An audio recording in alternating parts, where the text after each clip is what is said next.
Angin pagi menelusup pelan melewati celah jendela pondok kayu itu. Embun masih berat di ujung dedaunan, menggantung seperti rahasia yang belum sempat jatuh. Di sebuah penginapan kecil di tepian hutan Kalindra, seorang perempuan bernama Nayara menatap jam tangannya. Pukul 5.12. Beberapa menit lagi ia harus bersiap untuk perjalanan yang sudah direncanakannya sejak 3 bulan lalu. Perjalanan yang sangat ia butuhkan, entah untuk menenangkan pikiran atau melarikan diri dari sesuatu yang telah lama mengusiknya. Nayara bukan tipe orang yang impulsif. Hidupnya terstruktur, setiap langkah dipetakan. Namun pagi itu, semua terasa berbeda. Ia berdiri lama di depan kaca, menatap pantulan dirinya sendiri, rambut hitam yang diikat sederhana, mata coklat yang dulu selalu tampak teduh namun kini tampak lelah. Di balik ketenangan wajahnya, ada badai yang tidak pernah reda sepenuhnya. Ia menarik napas panjang. Ini perjalanan yang kupilih, bukan pelarian, gumamnya, berusaha meyakinkan diri. Namun ia tahu, sebagian dari dirinya sedang kabur dari seseorang yang pernah ia sayangi, seseorang bernama Rafka. Bertahun-tahun lalu, Nayara dan Rafka adalah dua orang yang saling menemukan di tengah bisingnya ibu kota. Mereka berdua bekerja dalam dunia kreatif. Nayara seorang penulis skenario, sementara Rafka seorang fotografer yang karyanya berkeliling pameran internasional. Mereka selalu cocok, selalu saling melengkapi, selalu dapat tertawa bahkan pada hari-hari paling berat. Namun hubungan mereka perlahan berubah. Bukan karena orang ketiga, bukan karena pengkhianatan, dan bukan pula karena salah satu dari mereka berhenti mencintai. Justru sebaliknya, mereka terlalu mencintai hal lain, ambisi, mimpi, dan keinginan untuk menjadi versi terbaik dari diri masing-masing. Dan entah bagaimana, cinta mereka tersingkir ke sudut yang jarang disentuh. Pada akhirnya, mereka memutuskan berpisah. Keputusan dewasa, yang katanya bijak. Namun kenyataannya, tidak ada perpisahan yang benar-benar matang. Sakit tetap ada. Rindu pun tetap datang. Sekarang, disinilah Nayara berada di tepi hutan yang jarang dijelajahi manusia. Di tangannya tergenggam sebuah buku kecil berwarna biru tua, buku catatan yang diberikan Rafka beberapa hari sebelum mereka berpisah. Halaman pertama buku itu berisi tulisan tangan Rafka. Untuk semua cerita yang belum sempat kau tulis. Semoga hutan ini mengizinkanmu menemukan salah satunya. Nayara menutup buku itu cepat, seolah tulisan itu bisa menembus dadanya. Kenapa aku tetap membawa buku ini? Batinnya. Ia tak punya jawaban. Pagi itu, Nayara bertemu dengan seorang pemandu lokal bernama Aldrin. Laki-laki parubaya dengan kulit kecoklatan dan suara berat yang menenangkan, seperti seseorang yang hidupnya dihabiskan berbicara dengan pohon dan sungai. Ini pertama kali masuk Kalindra? Tanya Aldrin sambil memeriksa perlengkapannya. Nayara mengangguk. Saya ingin menulis cerita baru. Katanya hutan ini punya banyak legenda. Aldrin tersenyum tipis. Legenda selalu ada di mana manusia memberikan ruang pada kesunyian. Ada sesuatu dalam ucapannya yang membuat Nayara terdiam. Mereka berjalan memasuki hutan. Daun-daun basah menempel di sepatu hiking Nayara, sementara cahaya matahari belum cukup kuat untuk menembus tajuk pepohonan. Aroma tanah yang lembab tercium pekat namun menenangkan, seperti memberitahu bahwa dunia masih punya tempat di mana manusia tetap kecil dan alam jauh lebih bijak. Perjalanan itu awalnya biasa saja. Mereka melewati sungai kecil, jalan tanah yang kadang licin, serta akar pohon yang melintang seperti tangan-tangan tua. Namun semakin mereka melangkah masuk, suasana berubah. Hutan Kalindra seolah menyimpan sesuatu, keheningan yang begitu padat dan kisah-kisah yang bersiap meletup jika disentuh. Di tengah perjalanan, Aldrin bercerita tentang legenda lama. Dulu, ada seorang perempuan dari desa selatan yang hilang di Kalindra, katanya. Ia datang untuk mencari ketenangan, tetapi tidak pernah kembali. Nayara menelan ludah. Apa yang sebenarnya terjadi? Entahlah, jawab Aldrin. Ada yang bilang ia menyatu dengan hutan. Ada juga yang bilang ia menemukan sesuatu yang membuatnya memilih untuk tidak kembali. Memilih untuk tidak kembali, seperti apa? Tanya Nayara. Kadang, manusia menemukan kedamaian yang tidak ingin ia tinggalkan. Kata-kata itu tepat seperti pisau tumpul yang menyentuh kenangan Nayara. Apakah ia juga sedang mencari sesuatu untuk tidak kembali? Atau ia sedang mencari alasan untuk kembali? Menjelang siang, mereka tiba di sebuah tempat terbuka. Cahaya matahari menyelinap lembut ke sela-sela pohon pinus, menciptakan bayangan panjang yang menari setiap kali angin datang. Di tempat itu ada sebuah batu besar yang dipenuhi ukiran kuno.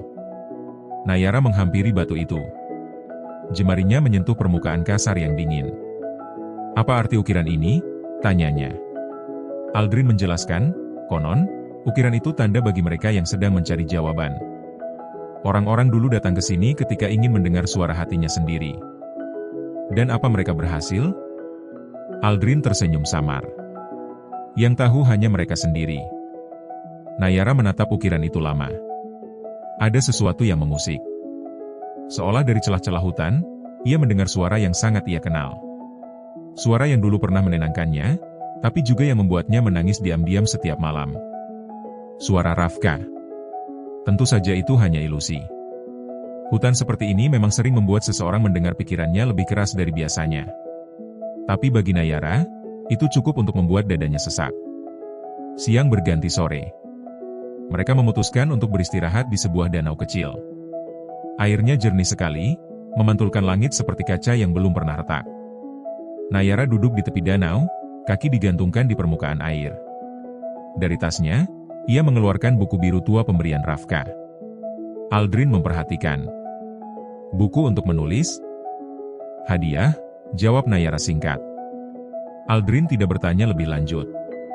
Orang sepertinya sudah terlalu sering menemani orang-orang yang datang untuk menyembuhkan diri. Ia tahu mana luka yang perlu waktu, dan mana yang tidak perlu disentuh. Nayara membuka lembaran kosong.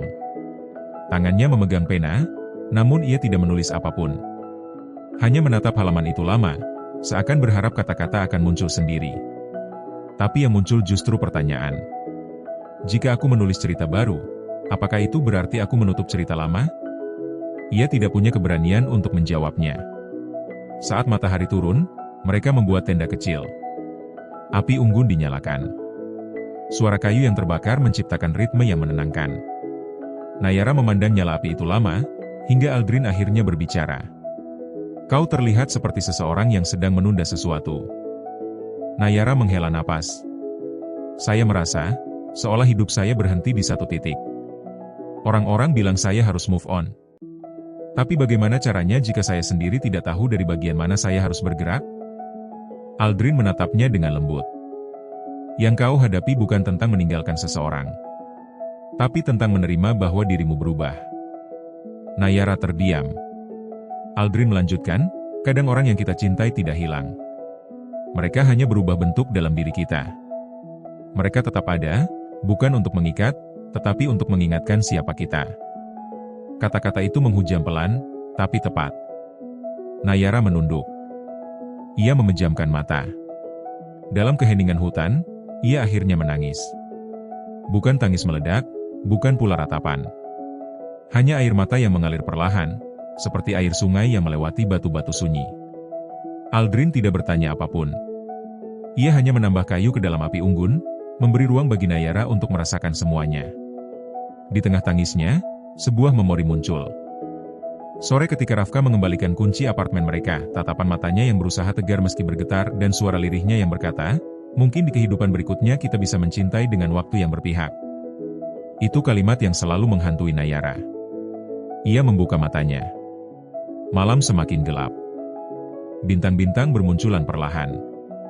Nayara menatap langit. "Aldrin," suaranya pelan namun tegas, "apa semua orang bisa sembuh?" "Tidak," jawab Aldrin jujur. "Tapi semua orang bisa berdamai." "Apa berdamai berarti melupakan?" "Tidak. Berdamai berarti mengizinkan diri untuk tidak lagi terluka oleh hal yang sama." Untuk pertama kalinya sejak lama, Nayara merasa jawabannya masuk akal.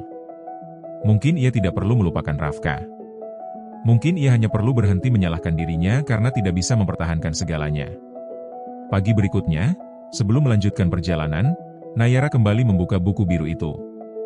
Kali ini, ia benar-benar menulis. Bukan cerita tentang cinta yang hilang. Bukan kisah patah hati. Bukan luka.